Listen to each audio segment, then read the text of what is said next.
নিলিপ্ত থাকে এবং সম্পত্তি সংবাদ সম্মেলন করে নির্বাচিত কমিটি বাতিলের অপপ্রচার চালাচ্ছে ও 120 দিনের মধ্যে নির্বাচন সম্পন্ন করে নবনির্বাচিত ব্যবস্থাপনা কমিটির নিকট দায়িত্ব অর্পণের নির্দেশ প্রদান করেন।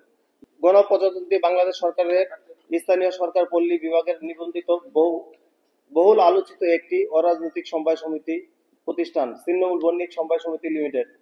রেজিস্ট্রেশন নাম্বার 156 তারিখ 20/8/1984 প্রতিষ্ঠিত হয়। গত 11/9/2025 ইংরেজি তারিখে অনুষ্ঠিত নির্বাচিত ব্যবস্থাপনা কমিটির বিরুদ্ধে সমিতির অর্থ ও সম্পদ আত্মসাৎকারী কতিপয় সদস্য কর্তৃক মিথ্যাচারের বিরুদ্ধে আজকের এই সংবাদ সম্মেলন। প্রিয় সাংবাদিক বন্ধুগণ, আপনাদের সমিতির ব্যবস্থাপনা কমিটি নির্বাচন সম্পর্কে জানাচ্ছি যে 28/4/2022 তারিখে ছিন্নমূল বণিক সমবায় সমিতি লিমিটেডের 6 সদস্য বিশিষ্ট ব্যবস্থাপনা কমিটির নির্বাচন অনুষ্ঠিত হয় এবং 29/4/2022 তারিখে নির্বাচিত ব্যবস্থাপনা কমিটির সভা অনুষ্ঠিত হয়। 27/4/2025 তারিখে ব্যবস্থাপনা কমিটির মেয়াদ শেষ হবার পূর্বে নির্বাচন আয়োজন ও সম্পন্ন করা সম্ভব হয়নি, ফলে সমিতির স্বাভাবিক কার্যক্রম বন্ধ হয়ে যায়। আমরা সমিতির সদস্যগণ সমিতির সদস্য মোকাবিলা ও স্বাভাবিক কার্যক্রম অব্যাহত রাখার পাশাপাশি বিধিগতভাবে ব্যবস্থাপনা কমিটি না হওয়া পর্যন্ত সমূহ বিপদের কার্যক্রম আশঙ্কা সার্বিক পরিস্থিতি উত্তোলনের লক্ষ্যে তৎকালীন ব্যবস্থাপনা কমিটির সদস্যগণ সমস্যার সমিতির আশঙ্কায় সার্বিক পরিস্থিতি উত্তরণের লক্ষ্যে তৎকালীন ব্যবস্থাপনা কমিটির সদস্যগণ সমবায় সমিতির 2001 সংশোধনীয় আইন 2009-2013 এর 2020 এর 18(5) দ্বারা মোতাবেক অন্তর্বর্তী ব্যবস্থাপনা কমিটি নিয়োগের জন্য জেলা সমবায় অফিসার ঢাকা মহোদয় বরাবর আবেদন করি। তিনি আবেদন গ্রহণ করেন। স্মারকলিপি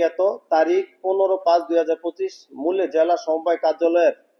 উপসহকারী নিবন্ধক জনাব মোহাম্মদ আইনউদ্দিনকে সভাপতি ও উক্ত কার্যালয়ের পরিদর্শককে সদস্য সহ 6 সদস্য বিশিষ্ট অন্তর্বর্তী ব্যবস্থাপনা কমিটি নিয়োগ প্রদান করেন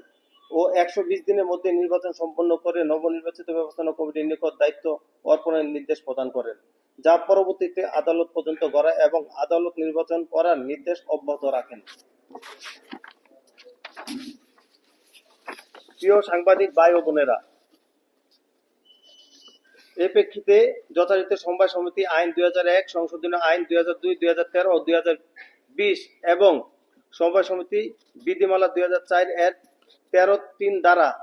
বিধি মোতাবেক নির্বাচনের 60 দিন পূর্বে নির্বাচন বিজ্ঞপ্তি, বিশেষ সাধারণ সভা অনুষ্ঠান, খসড়া ভোটার তালিকা প্রণয়ন, নির্বাচন কমিটি গঠন, চূড়ান্ত ভোটার তালিকা অনুমোদন, নির্বাচন তফসিল জারিকরণ, তফসিল অনুযায়ী মনোনয়নপত্র বিতরণ, মনোনয়নপত্র জমা, মনোনয়নপত্র বাছাই ইত্যাদি সম্পন্ন করি। এ সকল প্রক্রিয়া সমিতির সম্পদ আত্মসাৎকারী ও ফ্যাসিস্ট আওয়ামী লীগ সরকারের দোসর এবং বাংলাদেশ যুবলীগ এর সাধারণ সম্পাদক মাইনুল হোসেন খান নিখিল এর একান্ত সহকারী ছাত্র হত্যা মামলার আসামি আক্তার হোসেন দেওয়ান ও মুক্তার হোসেন দেওয়ান ও ছিন্নমূল বণিক সমবায় সমিতি লিমিটেড এর অর্থ সম্পদ লুণ্ঠনকারী আক্তার হোসেন দেওয়ান ও মুক্তার হোসেন দেওয়ান,